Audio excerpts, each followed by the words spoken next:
aquí hay mucho más.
¡Feliz año 2022! ¡Qué pasada! Ay, la pobre alarma del banco, ahí pitando como una loca de un coche, no sé. Ay, madre, que me caigo. ¡Feliz año 2022, Carlos! ¡Feliz año 22! No, 22 no, 2022. 2022, feliz año 22. Somos viejos, pero no tanto. 2022 ya.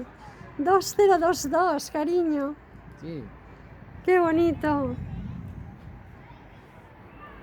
Pues desde el plan han tirado por muy poquito y por ahí también, pero mucho menos.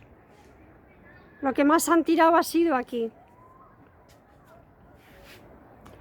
Y me parece que ya se ha acabado lo que se daba. Sí, porque abajo están buscando, hay fuego o algo. ¿Ves? ¿Que están buscando abajo? ¿Qué? Sí, ¿ves la linterna? Así, Está pero... buscando, ha caído algo. Ah, que claro, tenía. así, claro. Para que no se incendie el palmeral, lógicamente, claro. Toda precaución es poca. En fin, un año más juntos, cariño. Vamos a rezar un Padre Nuestro, el primer Padre Nuestro del año. Padre nuestro que estás en el cielo, santificado sea tu nombre, venga a nosotros tu reino, hágase tu voluntad en la tierra como en el cielo.